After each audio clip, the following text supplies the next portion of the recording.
It's interesting when you talk to people, they immediately think, how am I going to run my car? That seems to be sort of number one, and a lot of people, if at all, don't get past that.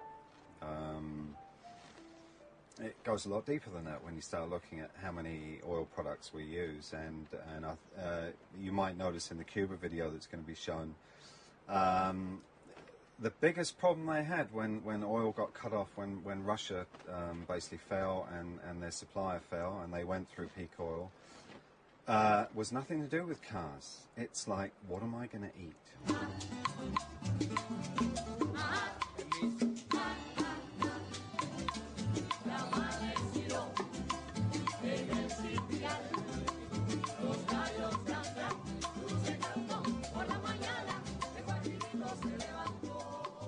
The breakup of the Soviet Union in the early 1990s created a major economic crisis in Cuba known as the Special Period. So we have, from 1989 to 1993, a free fall of the economy of 34% of GDP, gross domestic product. When I tell you free fall of the economy, trying to imagine an airplane suddenly lose their engines. It was really a crash. Cuba lost 80% of its export and import markets. Oil imports dropped by more than half. Buses stopped running, factories closed, electricity blackouts were common, and food was scarce. People almost starved.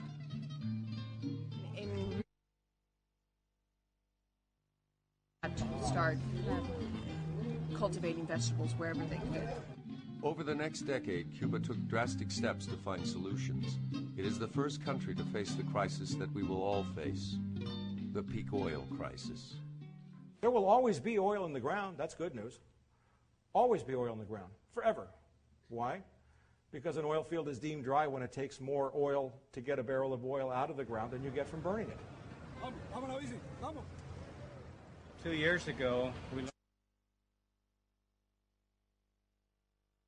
find that oil production is sort of reaching a peak sometime in the next few years and will be going down, and that implies basically a major change in our way of life.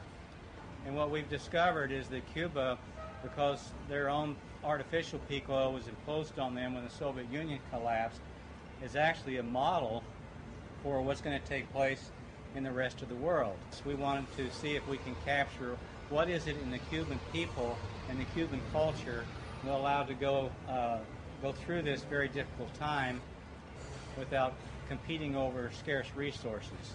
And we think Cuba has a lot to show the world about how to deal with energy adversity, which I think we'll all be facing.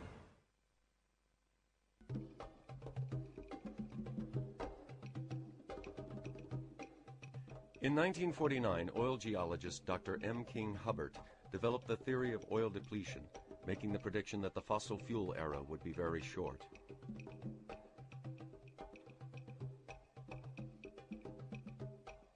In 1956, he forecasted that American oil production in the continental 48 states would reach peak production in 1970. Production did peak that year, as he predicted. In 1974, Hubbert testified to a Senate subcommittee warning of the dangers of declining fossil fuels in an exponential growth culture. The U.S. oil peak in 1970, combined with a crisis in the Middle East, led to severe oil shortages and an economic crisis in the country. Americans experienced record high interest rates, long gas lines, the highest gasoline prices in history, recession, and a declining stock market. In 1997, petroleum geologist Dr. Colin Campbell wrote The Coming Oil Crisis. 3 years later, he founded the Association for the Study of Peak Oil, known as ASPO, and held the first meeting on peak oil in Sweden in 2002. Dr. Ken DeFay, a Princeton oil geologist, published Hubbert's Peak in 2001, followed 2 years later by Richard Heinberg's seminal work, The Party's Over. In 2005, Matt Simmons' book, Twilight in the Desert, challenged the stated oil reserves of Saudi Arabia.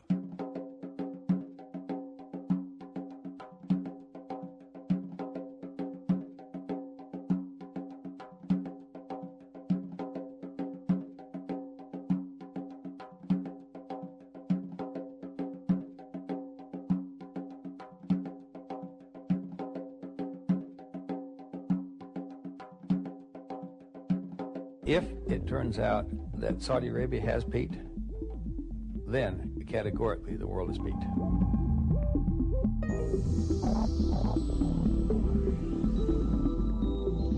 The debate over the peaking of oil on the planet has begun. And for the scientists involved, it is not so much a question of if or how, but when.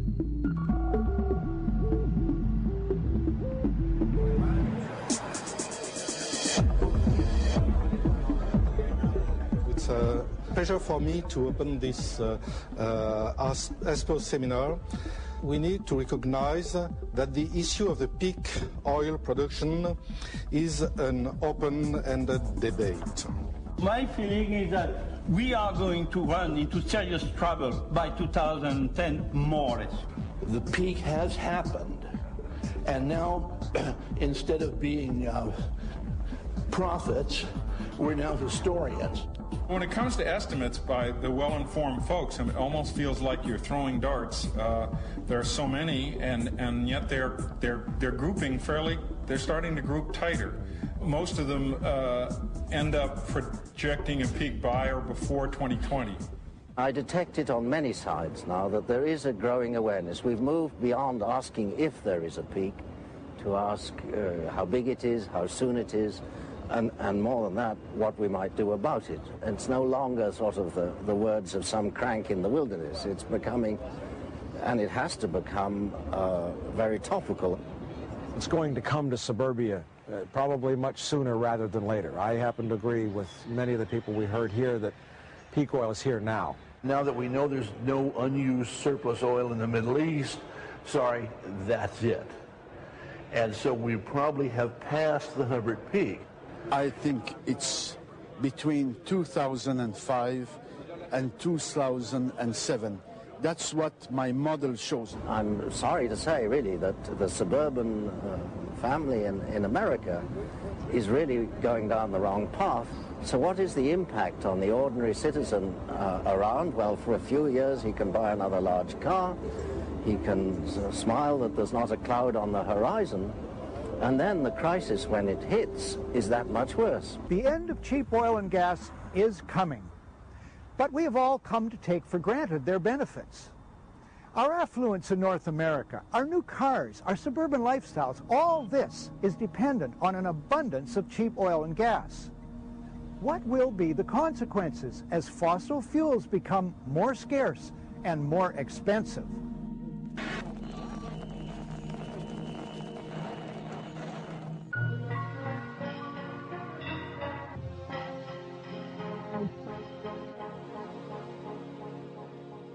It's so easy to go into denial about peak oil because it changes everything. Every one of us has grown up during this unique historical period when we've had easy access to cheap energy and all of the things that cheap energy can do for us. And so even people who intellectually understand peak oil, as soon as they turn their attention away, almost immediately start to go into